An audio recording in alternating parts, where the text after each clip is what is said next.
quizás lo evaluemos, pero más o menos para que entiendan de dónde viene la lana, cómo está compuesta la piel y las características anatómicas de la lana.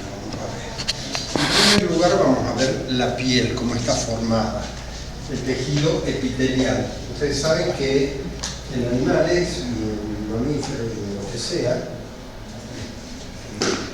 hay tejidos que el grupo de células que más o menos se parecen entre sí embriológicamente, tienen un mismo origen y además cumplen una misma función, y ese conjunto de células que cumplen una misma función los denominamos tejidos. Y ese tejido son cuatro en realidad: tejido epitelial, tejido conectivo, tejido muscular y tejido nervioso. Dentro de esos tejidos, cada uno se divide en varias cosas, ¿no? Supongamos tejido epitelial simple, estratificado, si tiene varias capas, si es glandular, si es de revestimiento, etc. El conjuntivo tiene por ejemplo, adiposo, óseo, cartilaginoso, hemopoyético, linfático, etc.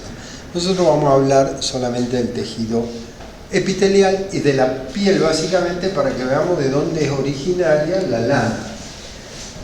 La piel pegadita una al lado de la otra y no hay espacio intercelular. Es un tejido epitelial. En el caso de lo que vamos a ver ahora del epitelio de revestimiento, un epitelio estratificado, que quiere decir que hay muchas células, una al lado de la otra y una superpuesta al lado de la otra, formando varias capas, y eso se llama epitelio estratificado. Esto si quieren no lo anoten, pero es más o menos para que vayan sabiendo. Y todos los epitelios, una de las características del tejido epitelial de revestimiento es que apoyan sobre una membrana basal que no es otra cosa que una red de proteínas. Lo que tenemos acá en la superficie, que tiene en este caso la oveja también, es un epitelio estratificado y que está apoyado sobre una membrana basal que lo sostiene. No tiene irrigación, no tiene inervación. Entonces no tiene irrigación ni inervación. Como se nutre este epitelio, la capa de piel que tenemos acá, por debajo, por una hipodermis, que es tejido conectivo, que lleva vasos sanguíneos y que lleva terminaciones nerviosas, por lo cual permite la sensibilidad. O sea que en la parte más superficial, a pesar de que nosotros nos toquemos muy suavemente y sintamos sensibilidad, la sensibilidad está por debajo de esta fina capa de epitelio estratificado. Esa es el epitelio, entonces, poliestratificado o estratificado, como me gusta naturalmente, y basal, tiene varias capas: una capa basal, espinosa, granulosa, un estrato lúcido y un estrato córneo. Esos son todos los estratos, por eso se llama serían todas las capas que tiene nuestra piel. Cualquier epitelio, el del labio, el de la piel, el de la lengua o lo que sea. Porque esos son epitelios de revestimiento interno y hay de revestimiento externo. Esta última capa, el estrato córneo, son las células muertas. Nuestra piel y la de las ovejas y de todos los animales se va renovando permanentemente. Ustedes, si se quemaron al sol, van a ver que se pelan, pero abajo creció otra capita de células que la reemplazó. Por fuera, las células están muertas. Y eso se llama estrato córneo. Y donde tienen más células muertas va a ser en los lugares que forman callo, que es en el codo, acá en los puños, en los lugares donde uno roza más y vamos a tener un epitelio más grueso. Y en otras partes el estrato córneo va a ser más finito, por ejemplo en los labios, entonces tenemos una sensibilidad más exagerada en las mucosas o en los labios que en otros lados. Bien.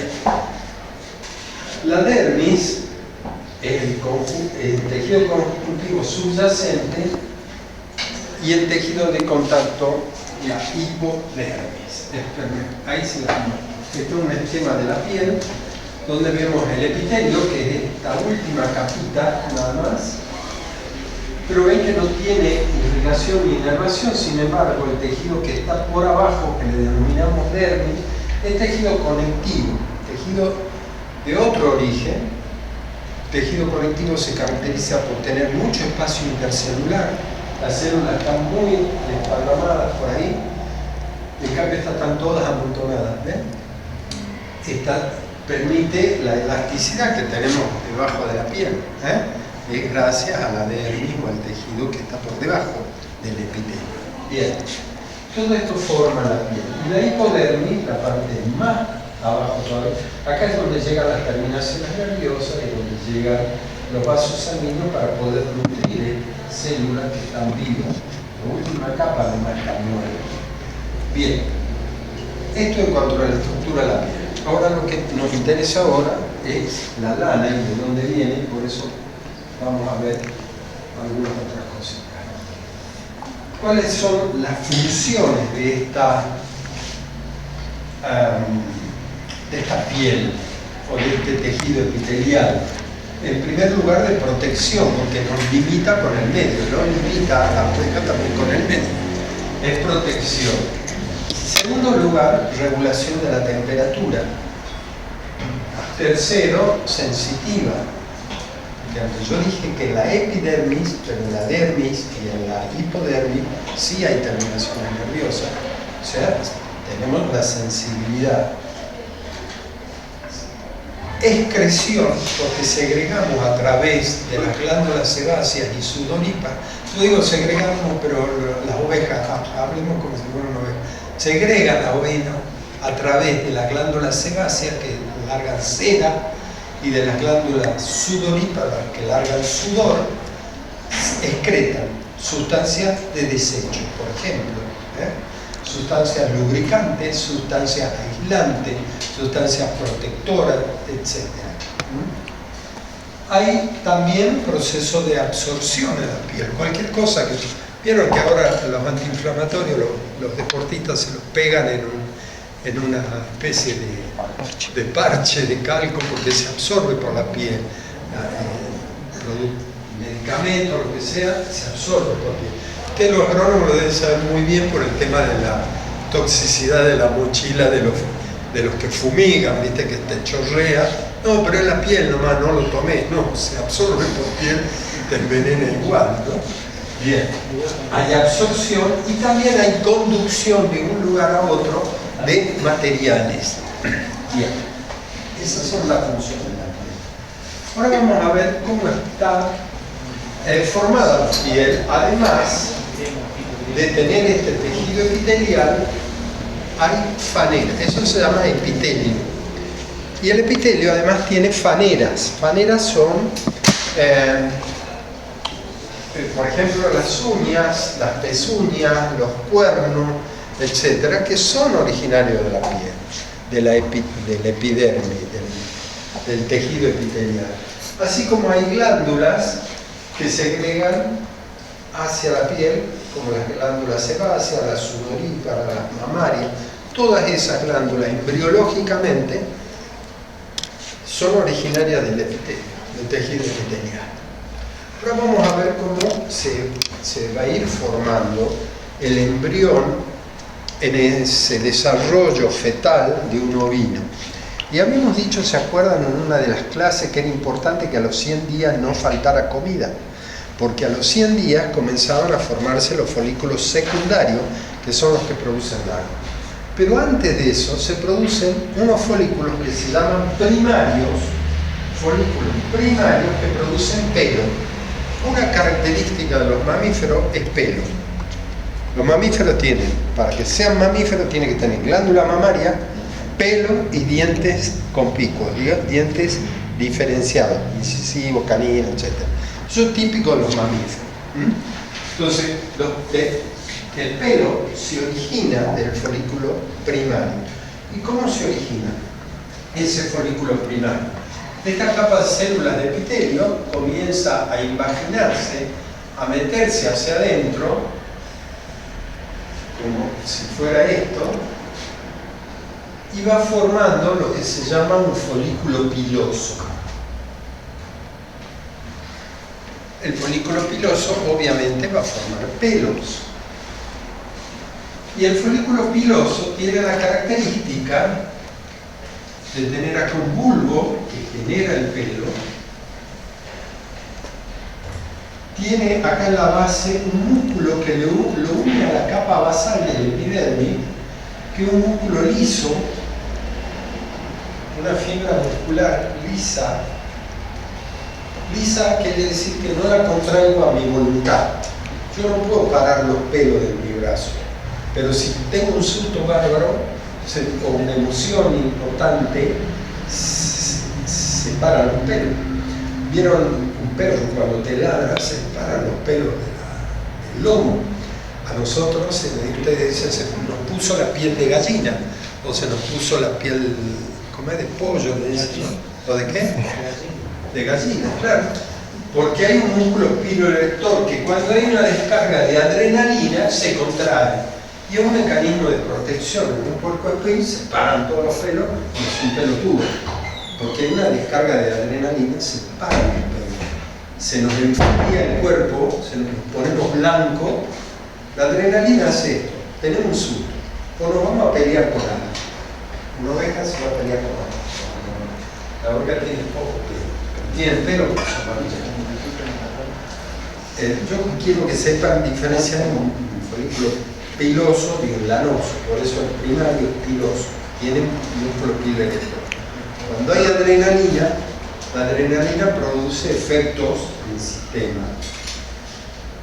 Uno de ellos es dilata las pupilas, por las dudas, si hay una agresión, estoy atento a cualquiera de dónde viene el ataque, primero.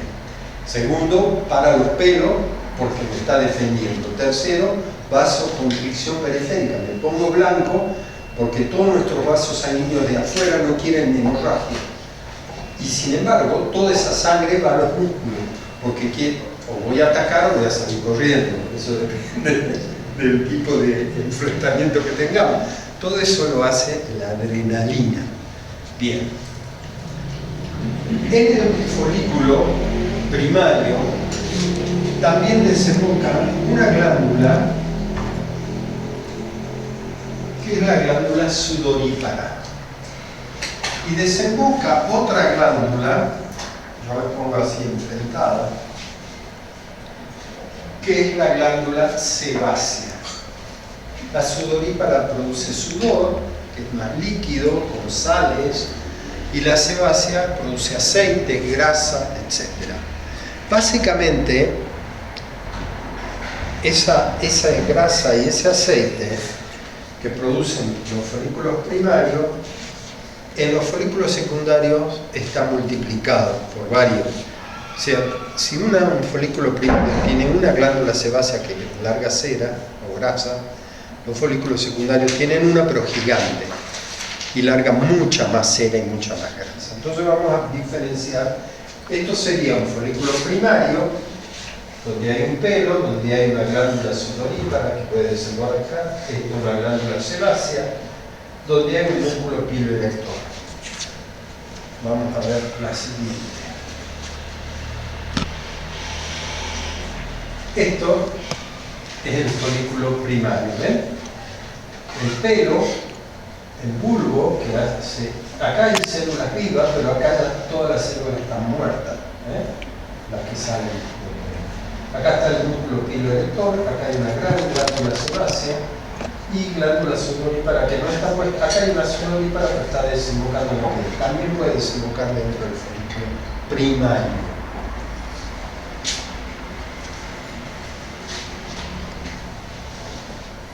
Vamos a ver este esquema, es como de la epidermis se va formando el folículo. Se va imaginando, se va cada vez metiendo más en la hipodermis hasta formar el bulbo piloso y las glándulas sudoríparas y sebáceas. Bueno, eso es biológicamente. Acá hay algo importante.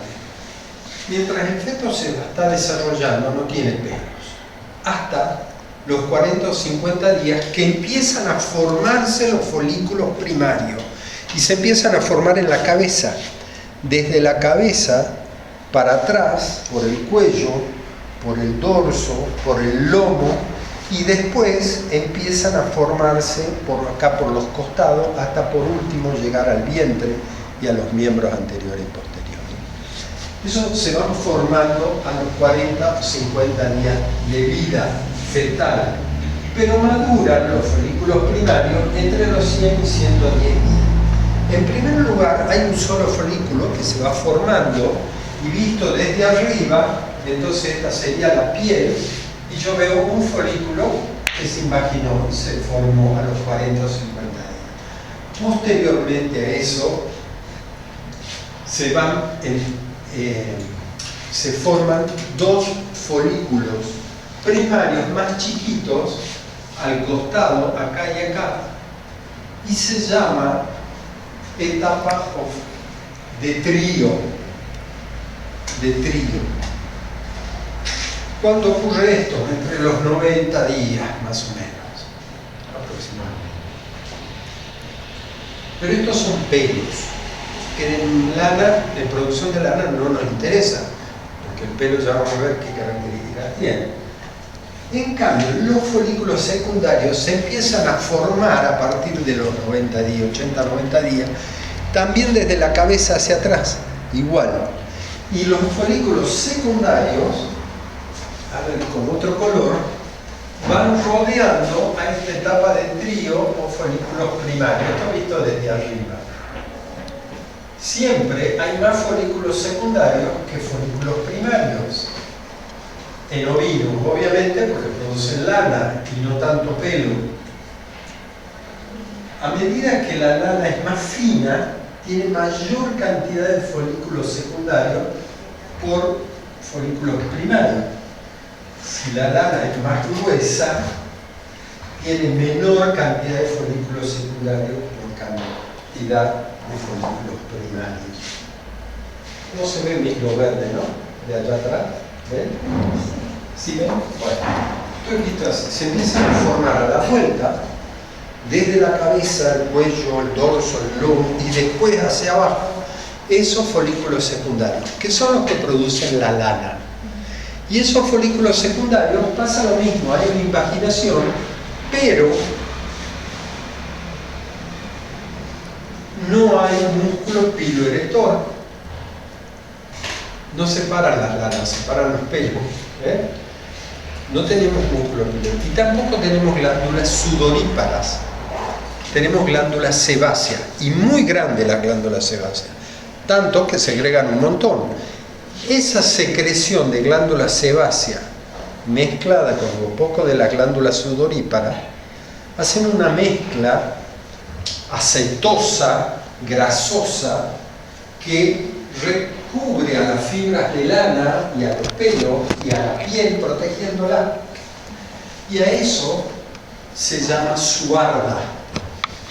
La suarda está compuesta por la secreción de las glándulas sebáceas principalmente, de las glándulas sudoríparas, pero también de las impurezas, de las células de descamación, etc. Y mantienen muchas veces unidas la fibra de la lana. Si ustedes tocan la lana, van a tocar como un aceite, ¿no? Ya lo ves. O ustedes, por ejemplo, no se bañan mucho tiempo, se tocan el pelo y está medio grasoso, porque estamos segregando permanentemente, no se llama suarda en humano, pero sudor y grasa, que con el jabón o con el champú sale. Bien, entonces, diferencia del folículo secundario, produce lana. Se forma recién a los 80-90 días, se empieza a formar. Y una cosa muy importante, maduran entre los 120 y los 130 días, pero no termina, empieza la maduración 120-130 días, pero termina después del parto a los 4 meses. O sea, volvamos a la clase anterior o a la anterior, ya no me acuerdo, que es importante que no le falte comida a partir de los 100 días de vida, 120 días de vida, de gestación, perdón, a la hembra que está preñada. Porque si no se van a formar menos folículos secundarios, el 10% menos.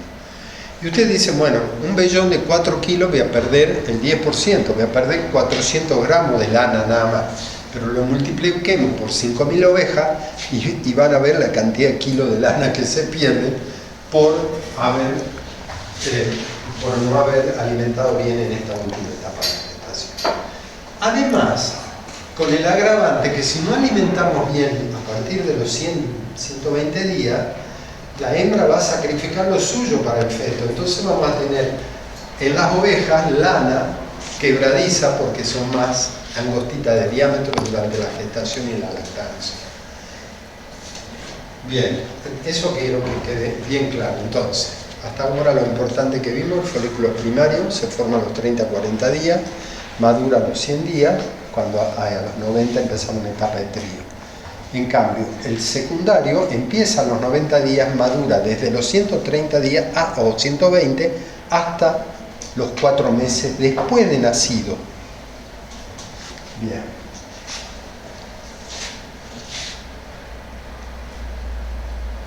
Estos 3 lugares son los lugares donde se hace apertura de vellón para leer la lana, para ver qué tipo de lana tiene.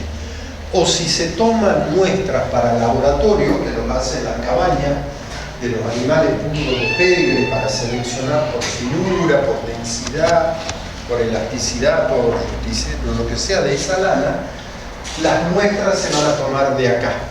Una de la paleta, una de acá del costillar, del medio del costillar, y la otra del cuarto trasero de la pierna. Porque son los lugares donde esta parte de lana es la de mejor calidad. Por eso las muestras las tomamos de crema. Bien.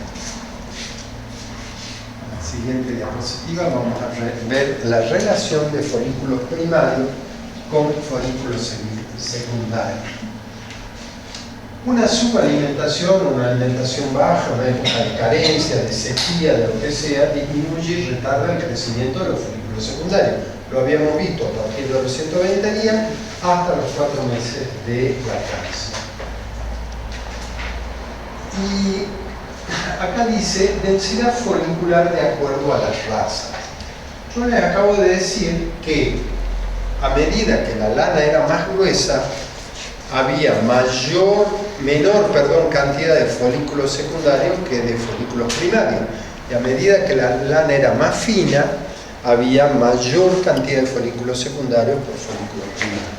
Y esto lo podemos representar en un cuadradito de piel. Supongamos que yo haga un rectángulo de piel de 1 milímetro por 1 milímetro y lo vemos al microscopio. Y vemos acá un folículo primario, rodeado de un montón de folículos secundarios que van a producir lana. Los que producen lana fina, como los merinos, fíjense en la relación de folículos secundarios a folículos primarios por milímetro. 60-70 folículos secundarios por milímetro cuadrado. Y la relación con respecto a folículos primarios a secundarios es de 20 a 25 a 1. Y a medida que la lana es más gruesa, ven que la ideal ya es 13 a 1, la córrea es 10 a 1, Roma y Mar 6 a 1, y la Lincoln, que producía lana gruesa, ¿se acuerdan de esas mechas de lana que vino de la raza Lincoln que le tapaban la cara, que hacíamos 2 esquilas? Fíjense, 5 a 1, hay 5 folículos secundarios por esa unidad de superficie con respecto a un folículo primario. Porque mientras más gruesa la lana es obvio, ¿no? En este milímetro, si la lana es gruesa, como esta lana infinita de diámetro, ¿no? Esta es más gruesa, van a entrar menos folículos secundarios por folículos primarios. Bien. La estructura de la lana y la estructura del pelo, vamos a ver ahora.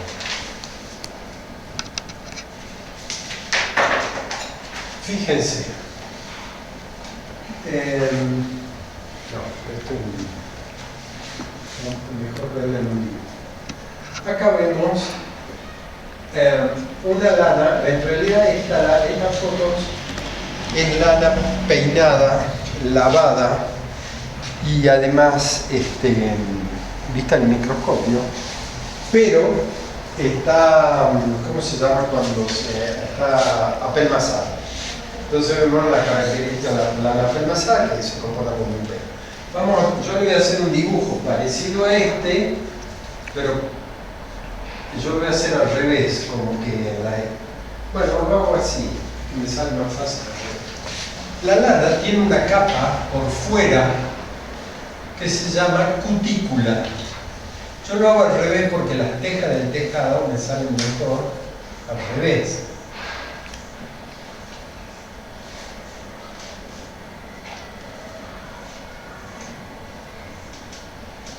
La característica de la lana es que la capa cuticular, que son las células muertas, estén dispuestas como tejas de un tejado y separadas. Acá vemos una célula muerta ahí, otra acá, así, como tejas de un tejado. Esta es una lana, a pesar de que parece más gruesa, fíjense que hay una sola célula o dos células, teóricamente es más fina que esta.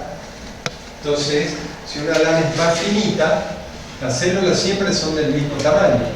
Vamos a tener menos células dispuestas que una lana más gruesa que tiene mayor cantidad de células. Esa disponibilidad de células así, como si fueran tejas de un tejado, le dan la propiedad a la lana que se llama propiedad fieltrante. Ya lo vamos a ver en propiedades físicas. La propiedad de que se puede hilar, que se adhiera una con otra y se peguen cuando uno estira. No sé si vieron en el uso, cuando están hilando, hay una lana bruta, hacen un pequeño ovillito y van haciendo girar el uso y lo van estirando y la lana se va formando el hilo de la lana. Bueno, eso es gracias a esa capa de como tejas que tiene la lana. Y esa parte externa de la lana se llama cutícula, como la cutícula de la uña. Cutícula o capa cuticular.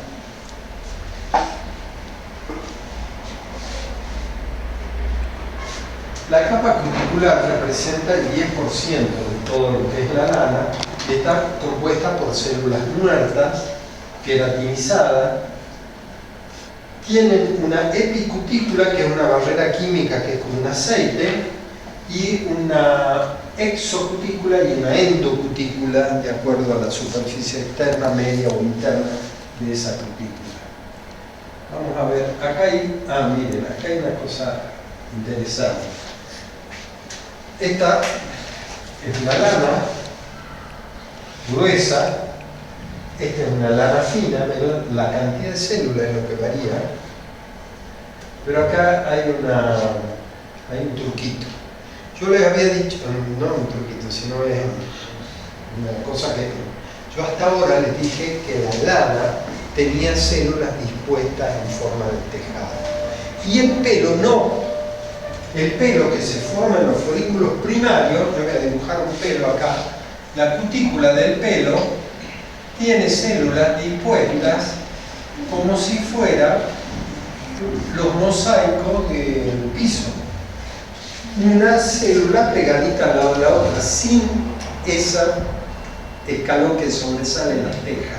¿Se entiende? Están una al lado de la otra. Entonces la superficie, una pared, es lisa. Por lo tanto, no se adhiere a otro. El pelo es difícil de hilar, no se puede hilar el pelo. Y es más grueso. Y el pelo, además, en el interior, esta es la capa de la cutícula, en la parte de la médula, tiene una médula que es un hueco de aire. La lana es maciza. La lana es maciza y el pelo tiene un hueco de aire. Si ustedes se miran un pelo en el microscopio, van a ver que en el medio hay una cosa blanca y dos líneas negras. Eso es la médula del pelo. Pero acá hay algo interesante. Esto es un pelo de la raza de ovejas cachemir, que no producen lana, producen pelo, pero es una excepción. La cachemira es una raza de cabra, que ya vamos a ver más adelante, que una cabra que produce pelo, pero que sí se puede hilar. El mohair, quinoair, si alguno sabe tejer, lo venden en las lanerías, ¿no? Cuando hablan de mohair, no están hablando de lana de oveja, pelo de cabra es. Bien. Esto es figura de la foto. Y acá en el medio tenemos una fibra heterotípica que es característica de los camélidos. No es lana, tampoco es pelo, pero tiene forma de, como le diría, de tejado, la capa cuticular, y por lo tanto se puede hilar. La fibra heterotípica la tenemos solamente en los camélidos, los camellos y los camélidos sudamericanos. Se puede hilar, se hace tejidos de camelo, o de camélido, o de llama, o de alpaca, habrán visto. Y la diferencia entre una lana y un pelo, el pelo tenía médula, la lana no tenía médula, en la médula acá es discontinuo, o sea, hay un espacio de aire, una parte que se parece a la lana, el espacio de aire sigue más abajo, otro espacio así, no es una médula continua. ¿Cómo dijo los camélidos? Fibra heterotípica. Entonces, cuando hablemos de camélido no vamos a decir tienen lana, tienen fibra heterotípica y tienen pelo. Los caprinos tienen pelo y los ovinos tienen lana y pelo. Acá tenemos el dibujo o el esquema de la lana, que es maciza. Tenemos una cutícula, que son estas células muertas queratinizadas, y que tienen una cara interna que se llama endocutícula, una parte del medio que es la célula se llama endocutícula, exocutícula era de afuera, o epicutícula. La médula de la lana está formada por unas fibras largas, también de células muertas, que se llaman, o le decimos, macrofibrillas. Esas macrofibrillas están formadas por microfibrillas. Esas microfibrillas por protofibrillas, y las protofibrillas por doble cadena helicoidal de proteína. Todo es proteína en realidad. ¿Profe? Sí. Y esa capa cuticular que tiene la lana, sí. ¿esa le da la propiedad de ser más áspera, más...? Sí, esa es más, le da propiedad de aspereza. Sí, que te pica la lana o no. Sí, pero el pelo es el que más pica. Por ejemplo, un ejemplo de la clase anterior. La raza productora de carne, cara negra, como Sourdown o como Hampshire Down que vimos, producen lana fina, pero es áspera, al tacto raspa. Entonces no se utiliza, por más que sea lana fina, se lo utiliza para almohadones, colchones, ese tipo de cosas. Ahora, el pelo pincha, porque la punta pincha, pica. Eso lo vamos a ver en camélidos a veces, cuando hay demasiado en oveja y en camélido a veces también, a los pelos les llaman chilla. Cuando uno dice una lana es chilluda, porque tiene mucho pelo, no es de buena calidad. Bien. Entonces, habíamos visto que la médula estaba formada por macro, micro, protofibrilla, y la protofibrilla por doble cadena helicoidal. Esa doble cadena helicoidal de proteínas están unidas por puentes disulfuro. Son los puentes disulfuro que en una reacción química, que yo no la sé explicar bien porque no soy muy químico, que digamos, hacen la posición cis-o-trans, se produce la extensión y la contracción de esa lana. Es lo que permite la elasticidad. Y cuando una lana se apelmaza, ¿vieron cuando lavan un pullover con agua caliente o algo así? Con demasiado caliente y se lo estiran y queda duro como un cartón, porque se rompieron esos puentes disulfuro en esas células de la lana, o esas macrofibrillas de la lana. Y perdió la elasticidad. Bien, acá hay dos partes de la fibra de la médula, una más oscura y otra más clara. La más oscura se llama paracórtex y la más clara ortocórtex. Esa, una más densa y otra más laxa, hacen que las curvas, la lana se curve. Bueno, No le vamos a pedir con tanto detalle para corte, corte, pero sí sepan que hay una cutícula, que hay una médula y que hay macrofibrillas, microprotofibrillas y cadenas de proteínas que son las que están haciendo la elasticidad de la lana. Ahora vamos a ver el pelo. Fíjense cómo están dispuestas las células del pelo. Como dijimos, una pared, un mosaico, un piso, digamos, de mosaico liso. Entonces no se puede helar. Eso en la capa cuticular, la cutícula. Y en la capa medular, en la médula, tiene una médula hueca y también tiene fibrillas a la vuelta de esa médula hueca. Y por lo general los pelos son más gruesos que la lana. ¿Sí? Muy bien. Acá hay otro esquema de lo mismo, de la lana, donde se ve la cutícula, la epi, exocutícula, endocutícula, vemos la corteza con las macrofibrillas, las microfibrillas, las protofibrillas y la doble cadena helicoidal con esta hélice alfa. Bien, vamos a ver, quedó claro las diferencias de lana con pelo, ¿no? Cuando se formaban y cómo era la estructura. ¿Quién producía lana? Folículos secundarios. ¿Quién produce pelo? Folículos primarios. Bien. Propiedades físicas de la lana. Vamos a ver el diámetro, el grosor de la lana. Cada raza produce lana de diferente grosor. Habíamos visto que las merino eran las más finitas de todas. Por lo tanto, su diámetro va a ser el más... gracias. Bueno, gracias. Disculpen. El merino van a tener un diámetro finito. Diámetro es si cortamos esta, supongamos una hebra de lana y la corto acá y la veo así. Bueno. Los laboratorios de lana, para ver el diámetro de lana, yo no sé acá dónde habrá cerca un laboratorio de lana. El Inter tiene. ¿De acá de Salta? No, de Miraflores. De laboratorio de lana.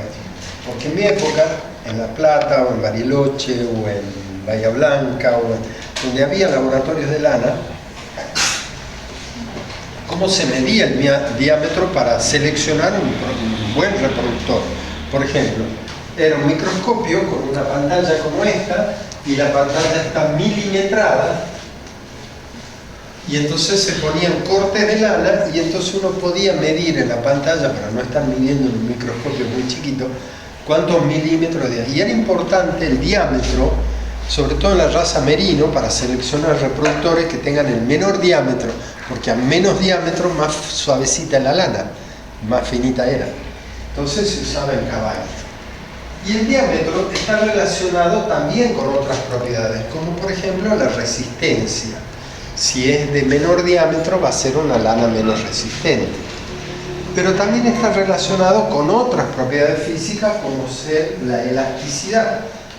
Si es de menor diámetro es más elástica que una de mayor diámetro, se corta antes.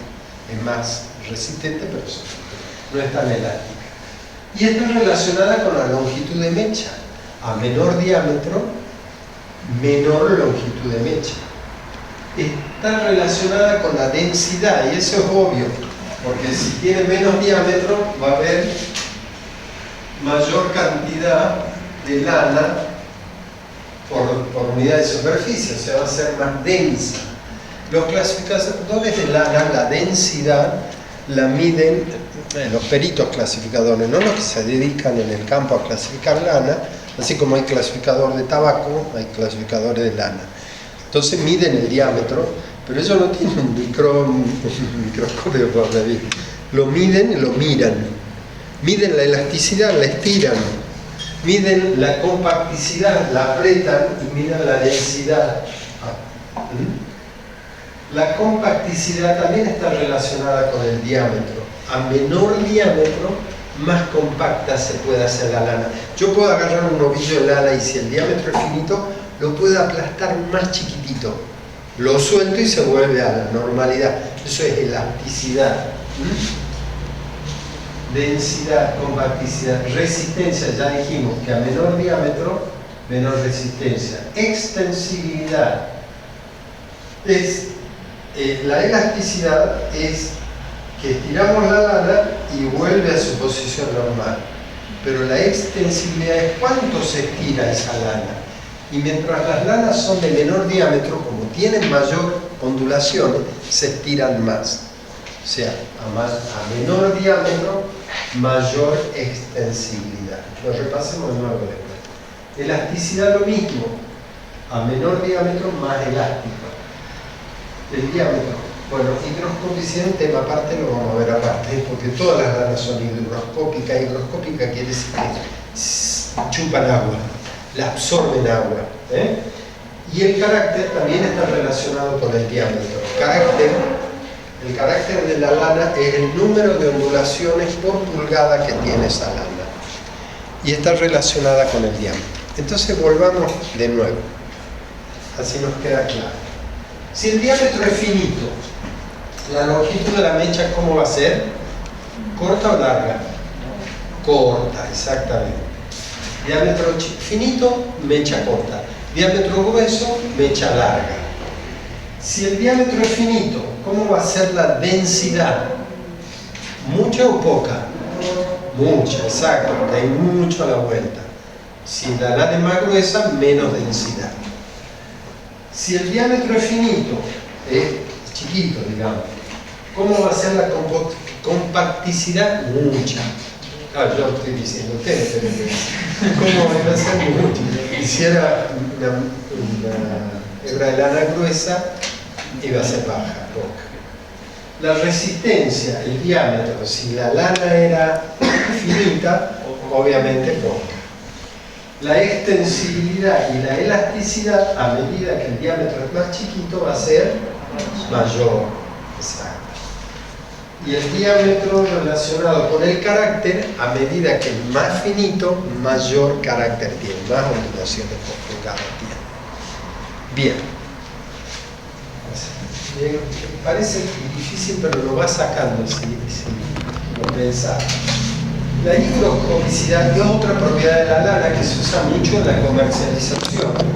Puede absorber la lana hasta el 50% de su peso en agua y la lana se vende por peso. Entonces, si yo te vendo una lana llena de agua, te estoy vendiendo agua y no lana. Ustedes lo habrán visto capaz que en carbón, ¿en qué vieron? Con comercialización de grano. De grano. De grano. En grano también se mide la higroscopicidad del grano. Por eso te puedo estar vendiendo agua, porque ese grano absorbe agua. Bien. Entonces, si absorbe agua, dependiendo de la temperatura y la humedad, está permitido más o menos entre un 10 y un 20% de absorción de agua. Porque más de eso, y algunos países, para comprarte lana, te exigen que no tenga más de tanto o que tenga menos de tanto por ciento de agua. Porque calculan ellos que en el viaje de acá hasta el país destino, qué sé yo, China, Comunidad Económica Europea, Italia, que son los que nos compran lana, ¿no? Hasta que llegue allá, calculan que esa lana se puede podrir por la cantidad de agua que tiene. Entonces te dicen, bueno, te vamos a comprar lana, pero no tiene que tener más del 12% de humedad. Y si dicen, bueno, pero tiene el 13%, ¿sabes qué? Bueno, pueden empezar a negociar, te lo voy a reconocer, pero no te lo voy a pagar, porque ese 13% es agua, no es, ¿me entienden? No es lana. Miren, la Comunidad Económica Europea acepta hasta un 12% de humedad de la lana. Estados Unidos, perdón, la Comunidad Europea un poquito más, 15 a 16%. Pero varía de cada país y varía de cada gobierno también, o de cada exigencia.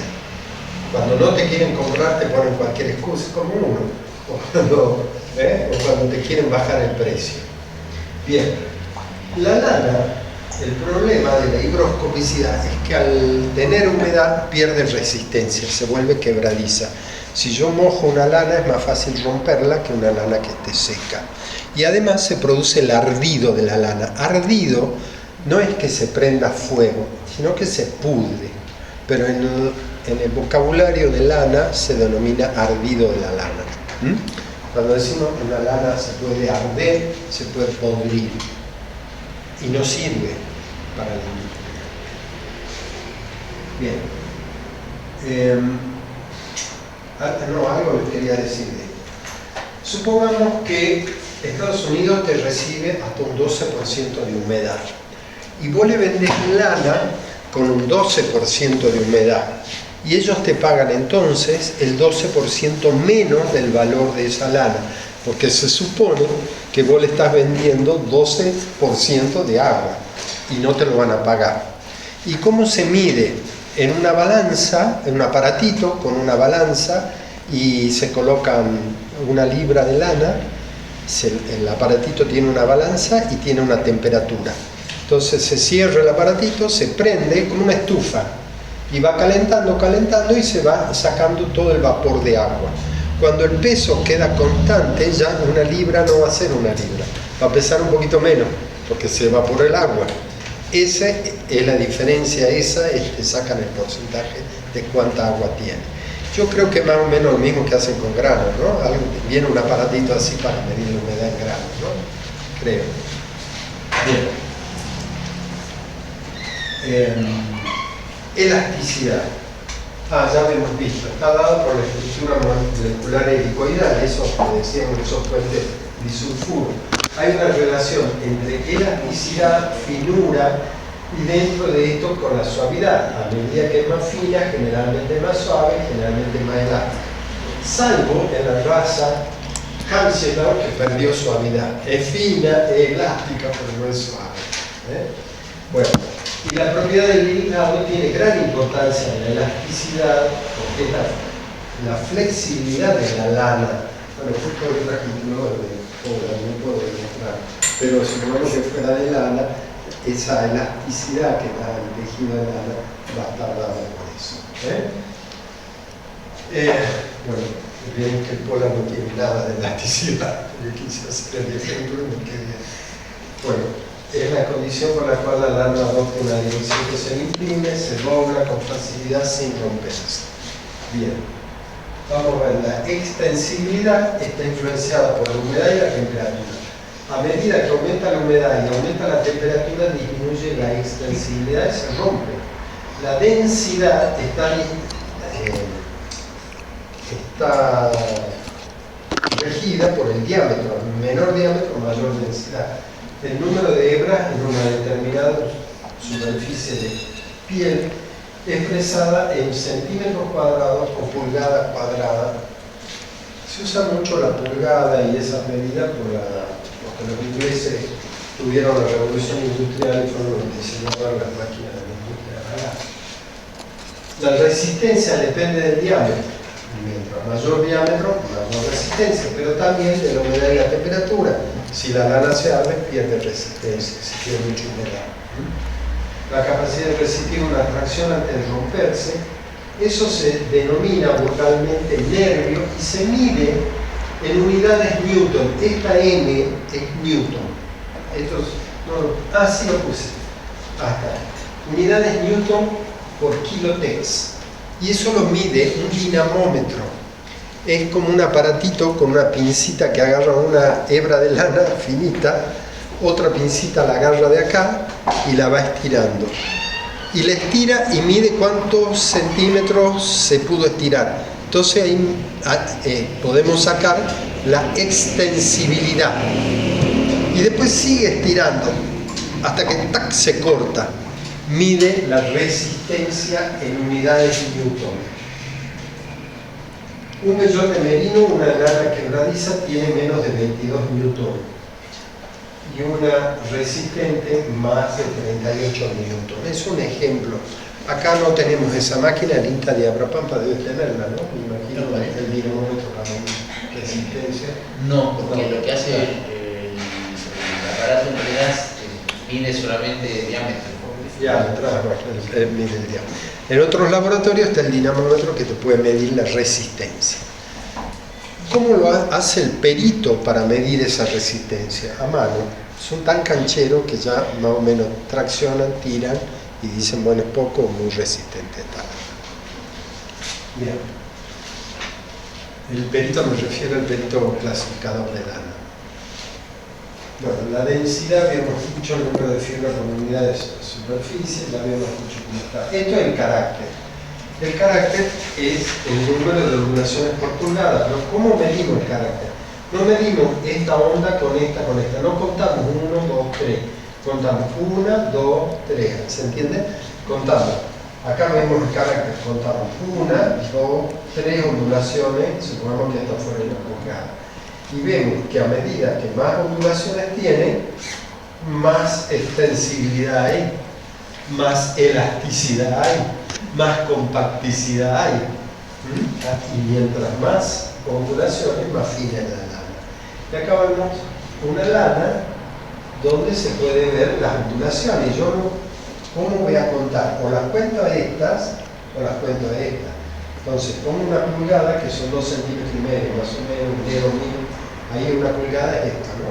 Entonces ponemos ahí y medimos 1, 2, 3, 4, 5 ondulaciones por pulgada.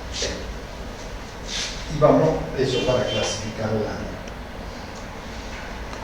El largo de la mecha. Hemos dicho que el largo de la mecha, mientras más fina es la lana en su diámetro, más corto es el largo.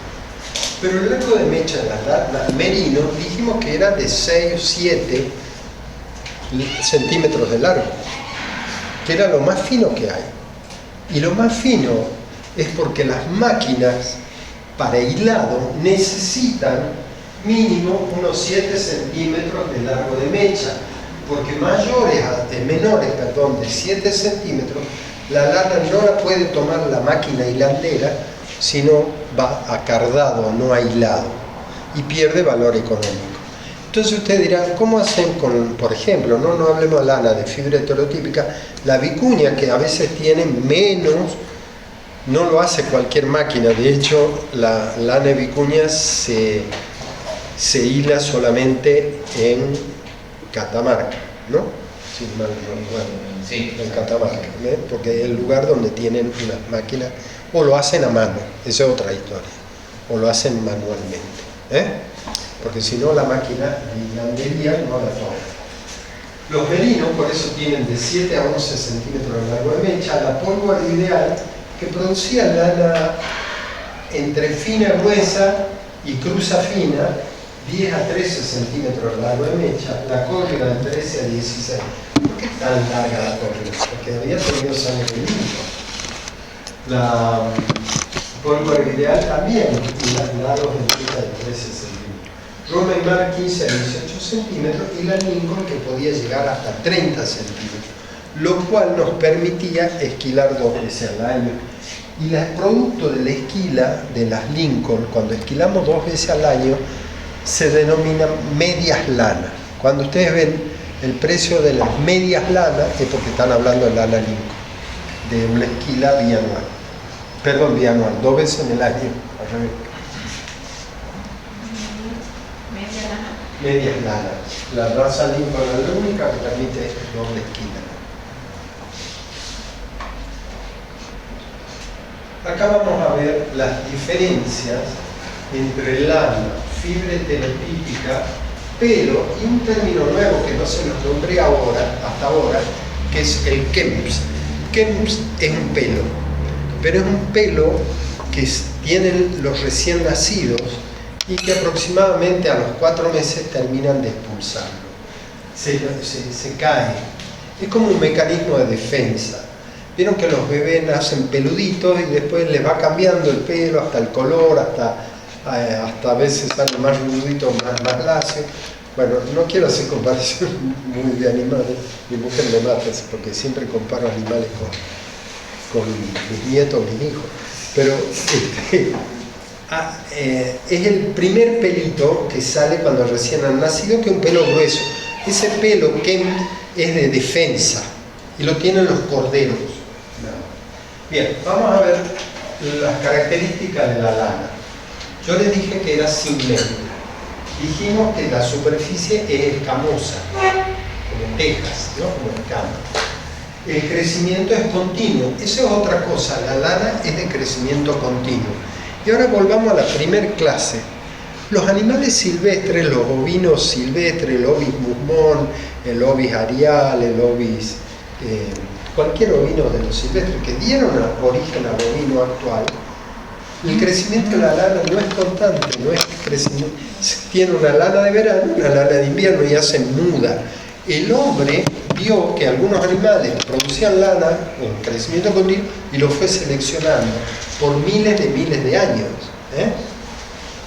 Y no soy exagerado, porque dije que se domesticó hace 7.000, entre 7.000 y 8.000, y algunos dicen hasta 11.000 años antes de Cristo. O sea que una de las primeras especies domesticadas, el ovino, con el caprino y el perro.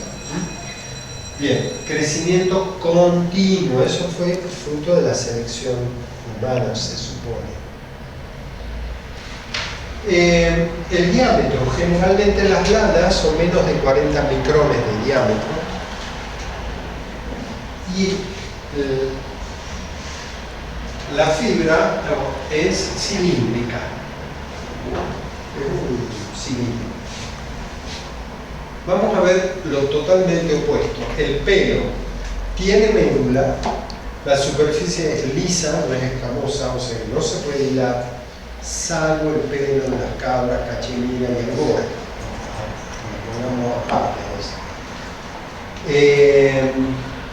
El crecimiento del pelo también es continuo, hay que ir a la peluquería de vez en cuando, porque tenemos pelo y es continuo. Y generalmente tienen diámetros mayores a 45-50 micrones de diámetro. O sea, son gruesos. Y en ovinos, al pelo lo denominamos chilla. Y el pelo largo en equino, crin o crin. Y es de corte cilíndrico.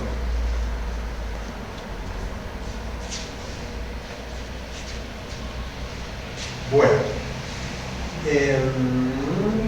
fibra heterotípica que tienen los camélidos sudamericanos. Si quiero volver a ver en camélido, pero o lo veamos ahora y así lo pasamos rápido. La médula que tienen, esta es una fibra heterotípica, ¿no? Tienen una médula, pero es discontinua. Hay partes con médula y hay partes sin médula. Médula discontinua. La superficie es escamosa, se puede hilar perfectamente. El crecimiento es continuo, hay que esquilarlo. Y hay que esquilarlo igual que a los ovinos, una vez al año. Salvo a las especies en protección, en vías de extinción, como los camélidos salvajes, la vicuña, se prefiere esquilarlo una vez cada 2 años para proteger, para ver que el pelo crezca un poco más, la fibra heterotípica crezca un poquito más y no corre riesgo de vida ese animalito, nada más que por eso. Bueno, el diámetro es menos de 50 y puede ser tan fino como una lana fina como la vicuña, por ejemplo. La vicuña tiene 12 a 22 micras de diámetro, lo mismo que el merino más fino de los finos. O sea que es una lana una fibra heterotípica súper fina como una lana fina. Pero bueno, hay camélidos que tienen más, que tienen 30, 34 como la llama, por ejemplo. Pero no, generalmente no más de 50, siempre menos de 50. Y el corte también es cilíndrico. Y por último, el Kens, que no lo nombramos hasta ahora, también es producido por folículos primarios, es un pelo transitorio que nace con el fetito, que sirve como protección contra el medio ambiente. Es medulado muy grueso, porque tiene una médula muy gruesa, y como es tan grueso, ya no es cilíndrico, sino es cilindro cónico, parece un... Yo exageré un poquito en el dibujo, porque era una cosa así. Y el crecimiento es discontinuo, ¿saben por qué? Porque se cae. Cuando el animal empieza a crecer, se cae. y abunda por lo general en la cabeza, en los miembros anteriores, posteriores, etc. Y la forma es fusiforme. Bien. Esas eran las propiedades físicas de la lana. Ahora vamos a ver las propiedades químicas de la lana. La lana, habíamos dicho que era proteína, básicamente. Tiene queratina con átomos de azufre.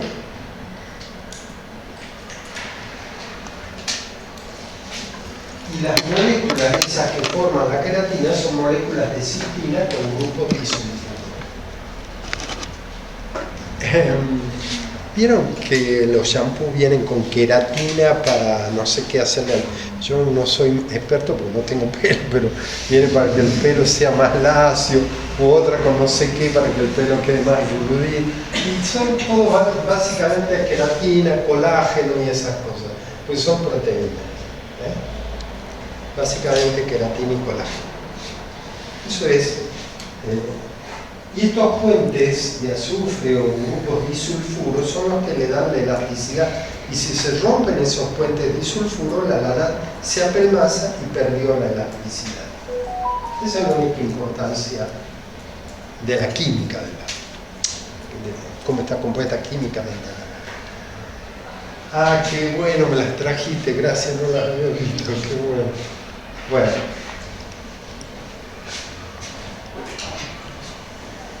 Vamos a ver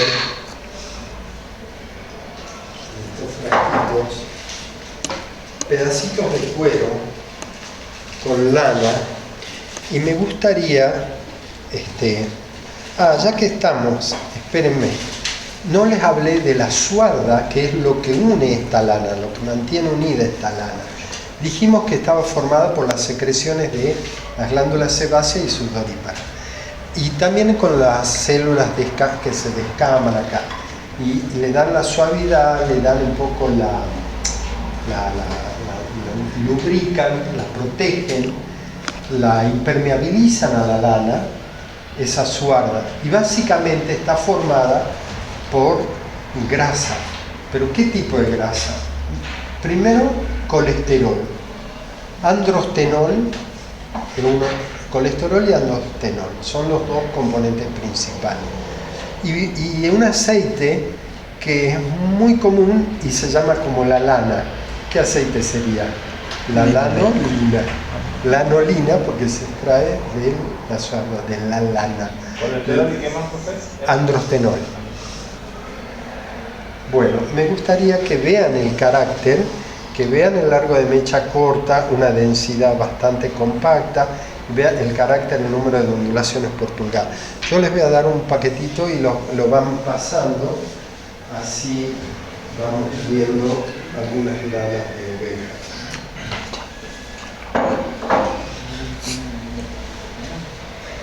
Y vamos a ver otro tipo de lana, criolla, por ejemplo, en donde no van a ver todas esas ondulaciones, es demasiado pelo.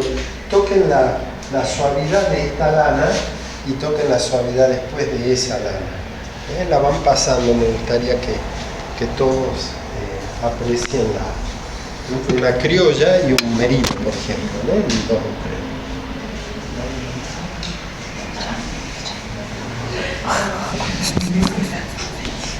¿Por qué lo Entonces ya mi cuña lo voy a poner para que veamos cambiar así. ¿Por qué lo olfateamos, Julio? Tío, no lo deja, boludo. Bien. Toquen la suavidad, miren el número de ondulaciones, casi no van a ver ondulaciones de criollo. Y toquen las ondulaciones de actividad raza de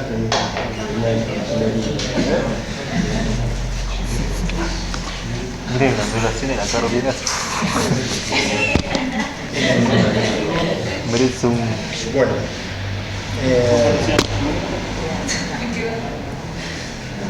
Ustedes si ponen el dedo al lado van a ver las ondulaciones y pueden contar cuántas ondulaciones tienen. Ah, les quedó olor feo en la mano. Tendría que haberlo pasado al final, así pueden ir al baño. Bueno. Quedamos olor a oveja. Bien. Sigamos entonces con lana, chicos. vamos a ver el vellón o la lana del vellón, cómo está compuesta. Y hay una bibliografía, no digo vieja porque, pero sí un poco vieja porque es de mi época, que dividían al vellón en un vellón comercial y el resto en cabeza, periné, barriga y garra. Hoy hay una clasificación más moderna que le dicen lana vellón a lo que era el vellón comercial y lana no vellón a todas las partes que no forman parte del vellón comercial. Yo las pongo porque esto está más de moda ahora, ¿no? Entonces, vamos a ver cuando se produce la esquila de un animal, vamos a ver esquila también. La esquila es el proceso de extraer la lana. Hay varias formas. Una es con la tijera. Vamos a hablar de la primitiva. Cuando no existía la tijera, acá en América se usaba una chapa que se usó hasta hace poco, yo la vi usar. O sea que no estoy hablando de cosas prehistóricas, pero eran prehistóricas, pero se usó hasta esta época. Una chapa, se usaba mucho la lata de leche nido, que era fácil de afilar, y entonces no compraban la tijera, se afilaba en forma de media luna, se corría la lana y se iba cortando, como había mucho trabajo, hay que afilarla cada rato, etc. Después, hoy todo el mundo ya tiene una tijera.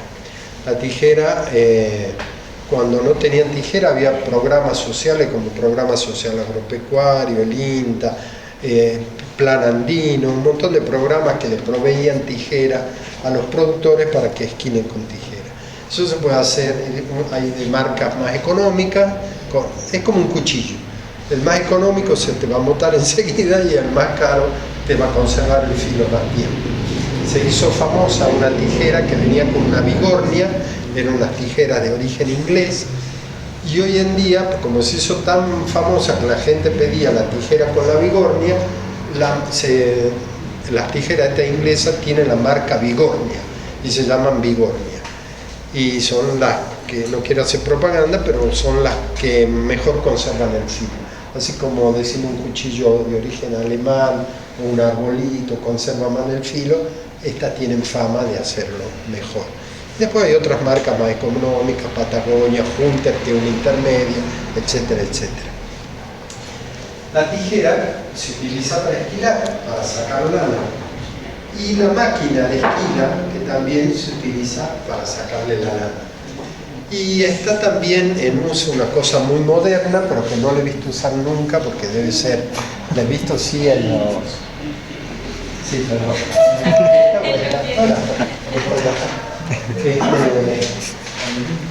El uso de hormonas que se inyectan o inyectables, y se le coloca una red y automáticamente a los 2 días o al día siguiente se cortó la lana y se cae sola. La verdad que muchos chicos me la han nombrado porque debe ser que ha salido en los reels, no es de uso, no se usa, digámoslo así, por lo menos acá. Entonces vamos a ver el sistema de esquila con tijera y vamos a ver el sistema de esquila con la máquina. Y para hacer ese tipo de esquila se puede hacer de 2 formas. Si son pocos animales, hay un sistema que se llama criollo. El sistema criollo consiste en voltear al animal de costado, maniar las 2 patitas y cruzar una de las manitos entre las 2 patas y atarla. Entonces queda maniado y se comienza a esquilar. Y otro sistema más práctico y más rápido no es el criollo, sino el método australiano, que consiste, a ver, ¿cómo les podría decir? Esto es una oveja. Esta es una oveja, la levantan de las axilas, yo me paro atrás. Hay una bolsa. A ver, ¿de qué? Ah, no, son muy pesadas. No. Esto es una oveja cuadrada, ¿no? Está mirando para allá. Yo me paro atrás, la levanto de las axilas, no del mechón de la lana, porque no queremos arruinar la piel ni la lana. Entonces, levanto de las axilas, porque las axilas no tienen lana. La levanto, está paradita en 2 patitas. La empujo con las rodillas hacia adelante y pierde el equilibrio y queda sentadita. Y una vez que se sentó, le doblo la cabeza para un costado y agarro una de las manitos. Con la cabeza doblada y la mano, el animal se queda quieto. ¿Por qué? Porque son mansos como un cordero, no locos como una cabra. ¿Se acuerdan? Son tan mansitos que se quedan quietos. Y de esa manera se comienza a esquilar desde el vientre hacia un costado, desde el vientre hacia el otro costado, y vamos separando el vellón, que queda así armadito después. ¿Por qué está armadito? Porque está pegado con la suarda. La fibra se pega entre ellas también. ¿Se acuerdan? Tiene la propiedad filtrante del hilar. Entonces queda armadito. Y ahí se saca esta parte que es el dorso, el lomo, el cuarto posterior, el costillar y la paleta, este cuadrado, esto, y se lo denomina lana vellón o vellón comercial. Está formado entonces por el dorso, el lomo, la paleta, el costillar, el cuarto posterior y parte del cogote, cuello y pecho. La lana no vellón, que tiene menos precio, eso es lo más caro. Después que se produce la esquila, eso va a una mesa que se llama de desborde. Se pone el vellón y se sacan los bordes. Se le saca el borde de este lado, el borde de este lado, que sería esta parte, porque así va el vellón. Empezamos a esquilar del medio. Se sacan los bordes. Se la llama lana de barriga. Los miembros anteriores y posteriores, desde acá para acá, esto, lana de garras, acuérdense, garras, le dicen lana de garras. La lana de garra vale menos porque tiene más pelo, porque hay más suciedad, porque ahí está pisando el animal. La lana de barriga es suave, una lana más cortita, pero también vale menos porque se pega la orina de los machos, de los capones, se pegan las cascarrias de digamos, los abrojos, los espinillos, todo donde va caminando queda pegado en el bajo vientre. Entonces tiene menos precio. Después está la lana de cabeza, que también pasa lo mismo que las garras, vale menos porque tiene más pelo. Y por último, la lana de periné, que no está puesta en esta fotito, pero es toda la lana que está acá atrás en la zona del ano, la vulva, porque esa lana tiene también poco valor económico, generalmente está muy sucia con orina, con cascarrias, de materia fecal, etc. Bien. Entonces, ya vimos cómo está dividido el vellón comercial, dorso, lomo, cuarto trasero, costillar y la paleta. Un vellón no comercial, cabezas, garras, barrigas y lana de periné. Esa pequeña clasificación ya de lana, cuando hablamos de clasificación de lana, es una clasificación por tipo de lana. ¿De qué parte sacamos la lana? Acá hay otra, esta es de otra bibliografía, donde está descrito el dorso, el lomo, el costillar, la paleta y el cuarto posterior, y acá lana de barriga, lana de garra, lana de cabeza, y lana de cola le dicen a la lana de periné. Bien. Antes de que sigamos con esta clasificación. La clasificación de la lana, ya vimos una primera clasificación que se llamaba por tipo, era esta. Pero también dentro de la clasificación por tipo entran varios otros tipos de lana, no solamente el vellón comercial. Por ejemplo, lana de barrido. Lo que quedó después de la esquila se pasa a la escoba, como cuando uno limpia la casa, y se junta toda la lana que quedó, y eso se llama lana de barrido. Tiene menos valor económico porque es una mezcla de todo, pero sirve. Hay otra lana de barrido, ya teníamos entonces. Después tenemos otra lana que se llama lana muerta, que es la lana que queda pegada en los alambres, en la parte de abajo de los alambres. menos valor económico, pero sirve para rellenar almohadón, aunque sea. Lana muerta. ¿Qué otra clasificación por tipo tenemos? Que me acuerdo. Lana de deshoje que se hace en los merinos antes de la actividad reproductiva. El merino argentino, ¿se acuerdan que tiene lana en los ojos? Y entonces hay una clasificación de lana de deshoje, también poco valor económico. Ya casi está desapareciendo porque el merino australiano está arrasando. El merino australiano no tiene lana en la cara, entonces hay una maniobra menos de pagar. ¿Qué otra cosa por tipo? Bueno, esa sería clasificación, creo yo, por tipo la más importante. Después, dentro de las clasificaciones de la lana, tenemos una clasificación por finura, pero la clasificación inglesa o clasificación industrial, también llamada, o de Bradford. Bradford se escribe así. No la tengo expuesta ahí, por eso se la... No sé si notan la diapositiva. A ver. No. A ver. No está. Como no está, yo voy a ver de hacerles un resumen. Pero anótenla. Clasificación, porque es la más importante para poner. Industrial o de Bradford, o también llamada clasificación inglesa. ¿Qué dice esa clasificación inglesa? De 1 libra de lana lavada y peinada, ¿cuántas madejas se pueden hacer? Madejas de 360 yardas pueden salir de 1 libra de lana lavada y peinada. Esa es la clasificación industrial. Entonces hay una máquina que es para medir la cantidad de madejas, y mientras más fina es la lana, mayor cantidad de madeja va a producir. Las madejas se expresan con una apóstrofe y una S. Tiene otro nombre en inglés, pero yo como no sé inglés lamentablemente, yo le voy a decir madeja, porque es la traducción al español. 80 a 70 madejas las merino fino y los merinos fuertes 60 madejas.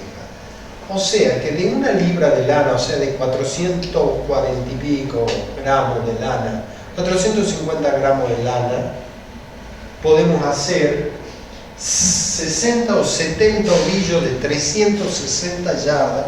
Cada yarda son 80 centímetros en un paso, una yarda.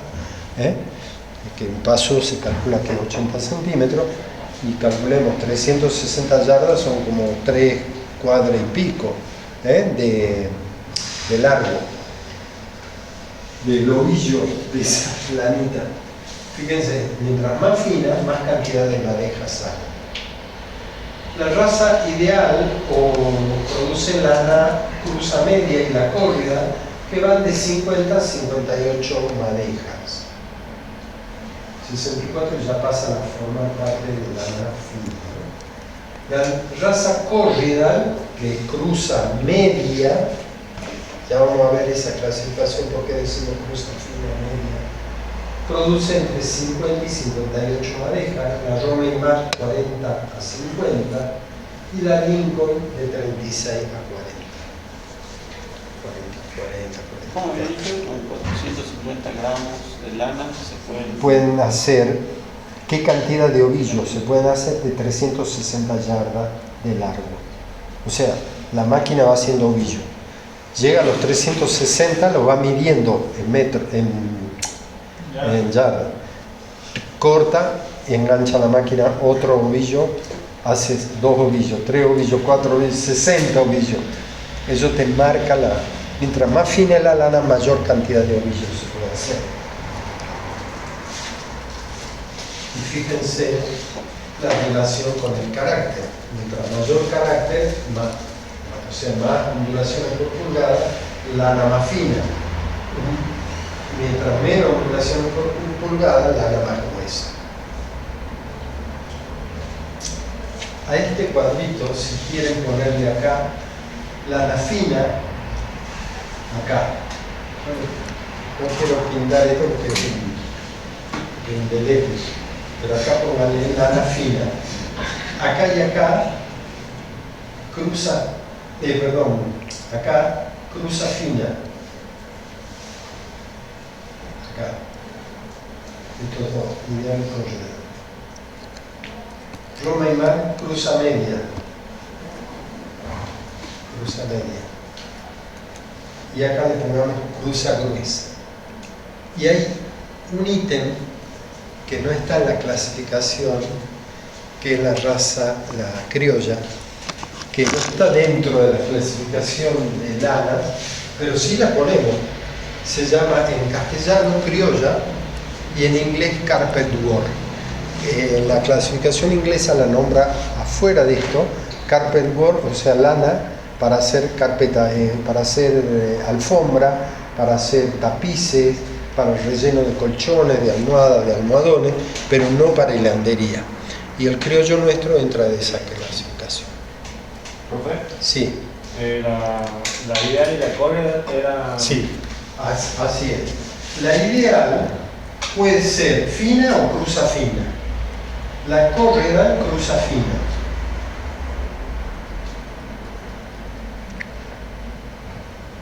La Romney cruza media. Y la Lincoln cruza gruesa. Y a eso se le denomina clasificación argentina. Entonces, los argentinos, ¿cómo clasificamos la lana? Fina, cruza media, cruza gruesa. Y carpet wall o criollo. Le agreguemos esa, apenas los criollos que no lo pongamos en la clasificación. Bien. Bueno, el largo de mecha, habíamos dicho que mientras más gruesa es la lana, más largo de mecha es.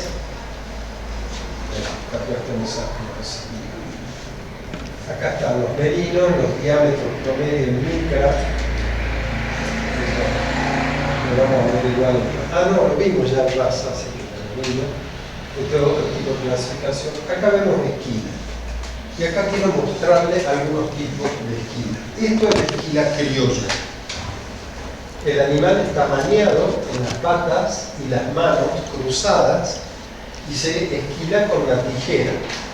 Ahí yo puse a propósito esa foto porque es española y nosotros le decimos esquila criolla, pero así es como esquilaban los gallegos. Entonces puse esa foto de un gallego esquilando, pero para que vean que es más o menos lo mismo que lo que nosotros denominamos esquila criolla. Y esto que está abajo es esquila australiana. Y esto está sacado de una revista de la escuela Don Bosco en la Patagonia, en donde las escuelas agrotécnicas compiten y salen peritos esquiladores, por ejemplo, el que más rápido lo hace, el que más prolijo lo hace, y hay un jurado y las escuelas, todos estos chicos tienen el mismo gorrito porque pertenecen a esa escuela Don Bosco y compiten con la otra escuela del otro pueblo o con la otra escuela de la otra provincia y se hacen competencias escolares. Como acá también en el norte a veces se hacen competencias para ver cuál es el mejor esquilador y se le da un premio, un beneficio a esa escuela y de allí muchas veces salen algunos chicos técnicos o esquiladores o peritos esquiladores o esquilan en su propio campo. Lo que quería mostrarles es la forma de volteo australiano, como el animal está sentadito y no se mueve. Y lo puede hacer una sola persona sin maniarlo. Entonces, una esquila que demora 15 minutos o más, la pueden hacer en 5 minutos o menos. ¿Se entiende? Bien. Hagamos otro mismo sistema de esquila. Van a ver que siempre, cuando hablamos de esquila, ya vamos a ver en instalaciones, están sobre una superficie que la lana no toque el piso sucio, porque queremos que se ensucie lo menos posible.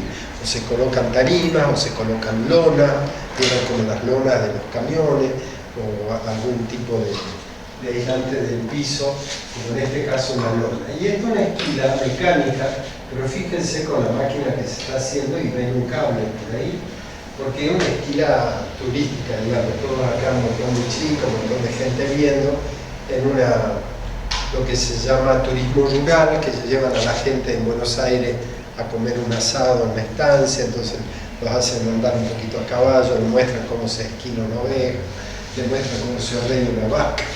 Y bueno, pero esto es, con esta máquina se puede esquilar uno o dos animales, pero nada más. Estas máquinas que son mecánicas y no son de este tipo eléctrica, el motor está acá. Esta tiene un motor afuera que está haciendo funcionar toda la línea. Ya lo vamos a ver en instalaciones, que es para esquila de mayor volumen. Por otro lado, ya que estamos, podemos ver alguna instalación que corresponde. Me quedan 20 minutos. Estábamos hablando, a ver, me acordé, de clasificación de lana. Entonces vimos la clasificación argentina, la clasificación por tipo, que es la primera que vimos, y la clasificación de Bradford inglesa o industrial. Y hay otros tipos de clasificaciones de lana, y sobre todo lo van a ver cuando vean los precios de la lana, aunque ahora ya ni lo publican los precios, pero antes que no se publicaran los precios de lana, vamos a ver clasificación de lana por región. Y decía, por ejemplo, lana Puerto Camarones, lana Corrientes Entre Ríos, y entonces más o menos, o lana Misiones, o lana Bahía Blanca, o lana Carmen de Patagones, o lana... Y decían, fijaban el precio de acuerdo a la región. Entonces eso, por ejemplo, nos puede dar una idea de cómo viene esa lana. Si dice lana Misiones, suponemos que hay tierra colorada, entonces se puede suponer que va a venir una lana más rojiza, pero sale esa lana porque esa tierra es arcilla que sale. O si dice lana, qué sé yo, corriente, uno sospecharía que va a venir o mucho Corrigan o mucho Romey Mars, porque son las razas que abundan ahí, etc. Es una clasificación por región. También servía para decir qué lana entró al mercado donde se fija el precio de las lanas. Hay otro tipo de clasificación que es por sexo, que no la vimos, no la puse en la diapositiva, pero me la estoy acordando. La clasificación por sexo es, ¿qué sexo hay? Machos y los carneros. La lana de carnero es la más gruesa de todo el lote de lanas, porque produce una lana más gruesa de diámetro. La lana de oveja, que es más fina que la de carnero, y que si hubo malas condiciones nutricionales puede tener un pequeño defecto, por eso es más barata. No es que la lana de oveja sea más barata porque son femeninas y los otros son masculinos, no. La oveja puede ser más económico el precio porque se produce ese pequeño estrangulamiento de la lana cuando están dando de mamar, porque ellos sacrifican todo por su cría, inclusive, y entonces ahí tenemos carnero, oveja, y tenemos los capones. La lana de capón es la más cara porque es intermedia, no es tan fina como la de la oveja, no es tan gruesa como la del carnero y es uniforme la lana, es el macho castrado. ¿Cuándo lo castrábamos? ¿Se acuerdan de la señalada? Cuando tenían el más grande 2 meses y medio y el más chiquito 15 días. Ahora hay algo muy importante que me olvidé de decirle en señalada de castración. Normalmente señalamos, cortamos, ¿se acuerdan? Castramos, cortamos y cortamos la cola y cortamos. Y es una vía de entrada de infecciones. Y normalmente las infecciones más graves en ovinos son la gangrena, la enterotoxemia y la mancha. Y habitualmente cuando hacemos esa maniobra vacunamos contra mancha, gangrena y enterotoxemia. Y una vacuna que demora 15 días en prender contra enfermedades que demoran 4 o 5 días en aparecer, o 10 días como mucho. Entonces lo ideal, si se pudiera, lo que pasa es que no se puede, es juntar los animales antes, el más chiquito que tenga 15 días, el más grande 2 meses y 15 días, vacunarlos a todos vacunarlo a todo, esperar 15 días que prenda la vacuna y ahí hacer la señalada. Eso me olvidé de decirlo. Eso es lo ideal. En la práctica, ¿por qué no se hace? Se hace todo junto porque se juntan las ovejas de mucho tiempo, no tanto acá en Jujuy, pero en la Patagonia, que están 2 días juntando ovejas, hasta que las llevan a los corrales, recorriendo los campos y los potreros que son en legua, no son acá en hectáreas. Entonces se demora mucho y se hace una sola maniobra para todo. Y bueno, pase lo que pase. Es más o menos lo que se hace. No sé si acá se sigue haciendo así. Pero se hace así, se vacuna y se hace todo en la misma maniobra. Ya que estamos, me acordé de eso. Vacunar a las madres también da una cierta inmunidad. Y puede haber la otra discusión. Yo vacuné, se me murieron igual de mancha. O vacuné y tuve igual problema de gangrena. Bueno, pero si no hubiera vacunado, no se te hubiera muerto una, se te hubiera muerto 20. ¿Se entiende? No es una vacuna que produzca mucha inmunidad, pero sí protege bastante. Se te puede morir igual alguna, vacunando y todo. Eso ya lo vamos a ver en sanidad, pero me había olvidado darle ese lado. ¿Qué otra cosa importante? Las adultas tienen que venir ya todas vacunadas, no se vacunan 2 veces al año. Clasificación. Estábamos con sexo. Esperen, que habíamos dicho carnero, habíamos dicho las hembras, las madres, las ovejas, lana de oveja, lana de carnero y lana de capone. Me faltan las chiquitos, lana de corderito, que es la primera esquila. Es una lana también suave, más fina de diámetro y por lo tanto a veces un poco de mayor valor económico. Eso sería por sexo. Después hay otra clasificación por largo de mecha, que lo vimos en raza o por el diámetro, etc. Sí. ¿Y la lana esa de corderito, cómo Sí. hacen? O sea, ¿le esquilan el corderito? Se esquila el cordero y ya deja de ser, el cordero llega hasta la primera esquila, ya deja de ser cordero, va a ser borrego. Normalmente acá se hace cuando tienen 1 año, más o menos, o menos de 1 año.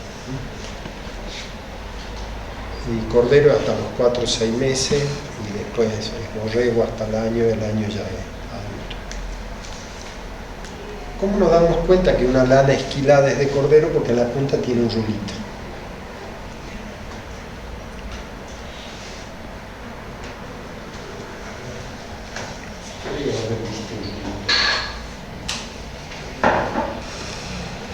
Esto es un corderito, este cuero.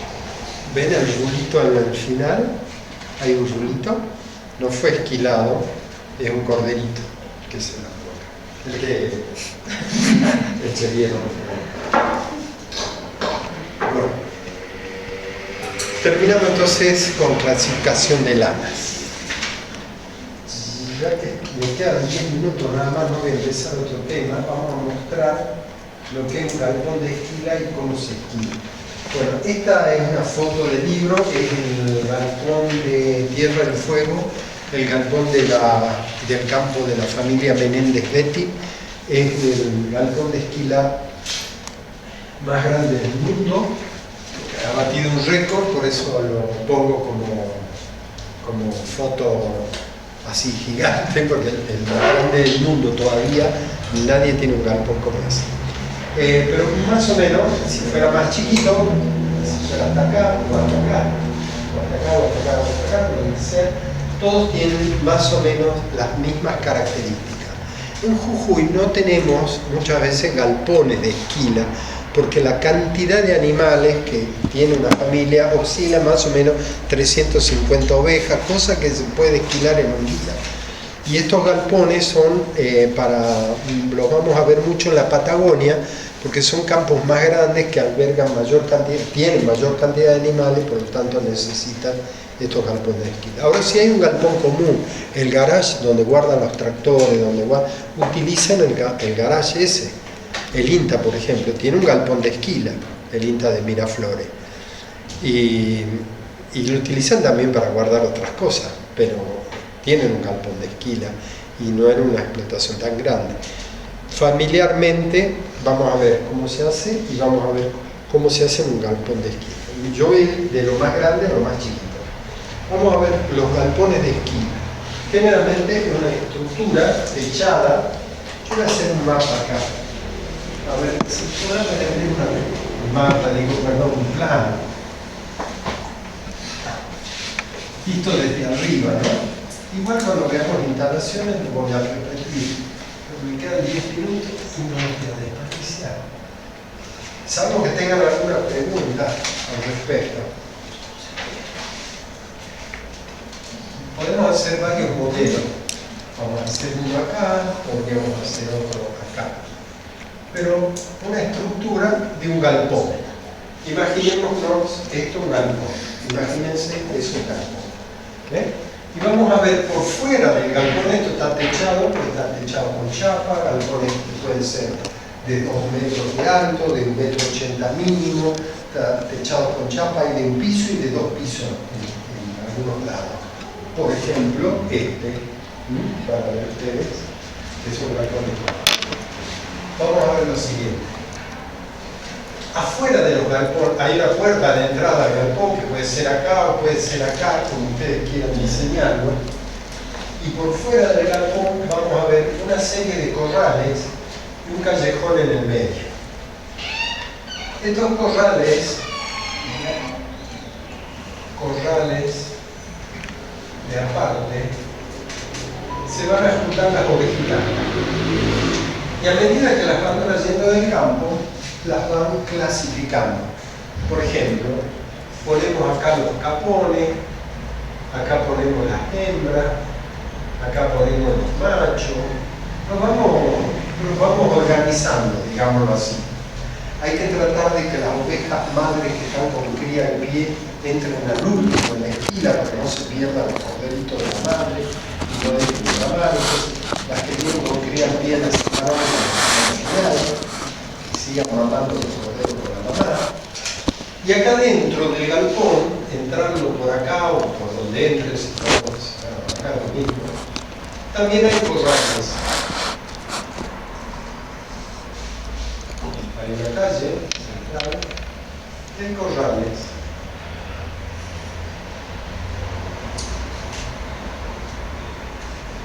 Pueden entrar acá, o puede ser al revés. Pueden entrar acá y estar con los corrales acá. Y en esos corrales vamos también separando ovejas.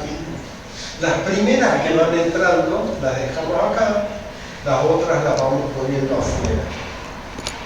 Y las dejamos toda la noche porque esa tarea demora todo un día. En estos corrales a veces demora 2 o 3 días. Se juntan las ovejas y a la noche no les den rocío a las que están bajo techo. A la mañana siguiente se comienza a esquilar las que están bajo techo. Y la lana está seca. Pero estas tienen la lana mojada por el rocío de la noche. Al mediodía ya se secó por el sol. Estas ya las esquilamos a la mañana y entran al mediodía mientras la gente come algo. Entran las otras ovejas a los bretes, se llaman esto, para esperar a ser esquiladas. Esa es la dinámica del manejo de un galpón de esquila. Se hace para que no se harta la lana. Ya vamos a ver en instalaciones que un galpón de esquila tiene, por ejemplo, puede tener acá o acá al costado, depende, enfrente, por ejemplo, las bajadas de la esquiladora. Entonces hay un operario que le va pasando una oveja a este esquilador.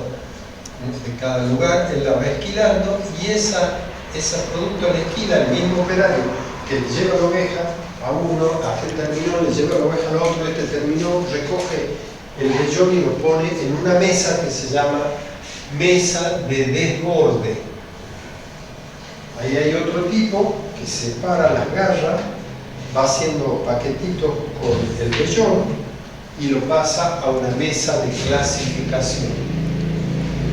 Pasa a la mesa de clasificación. Acá hay boxes ven que son boxes de una pared, con una largada de tejido hasta acá, otra largada de tejido hasta ahí, y un poste acá. Entonces, como están separados. Entonces, el que está clasificando, supongamos, yo estoy clasificando, atrás están los boxes. El boxe es un pedacito así separado con alambre de gallinero, pongamos así. Pará. Tengo un vellón carnero, lo pongo en este boxe. Tengo un vellón de capono, lo pongo en este boxe. Un vellón de una hembra, lo pongo en esta. Tengo un vellón de tal cosa, lo pongo. Y ya se van clasificando en cada box. El clasificador va clasificando.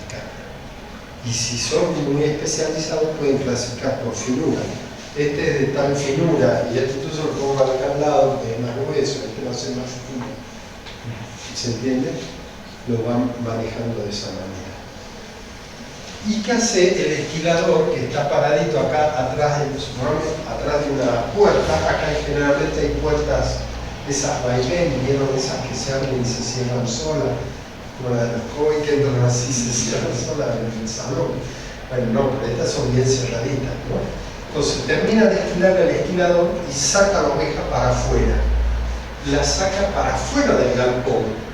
Supongamos que la línea de esquilador esté acá, o que esté acá, de donde sea, las va a sacar afuera donde hay corrales. Y van a decir, bueno, ¿cuántas ovejas esquiló el esquilador 1, el 2, el 3, el 4, cuántas ovejas? Por lo general, cada esquilador tiene un tachito y un montón de piedritas. Cada oveja que esquila pone una piedrita en su tachito, porque cada uno cobra, no por día, porque yo puedo no hacer nada y cobrar lo mismo, sino por animal esquilado. Entonces, al final del día, yo digo, bueno, tengo 20, me fijo en el corralito, hay 20, bueno, sí, está todo bien. Entonces, van poniendo una piedrita en el tachito, una lata de arveja, de tomate, lo que sea, va poniendo una vida.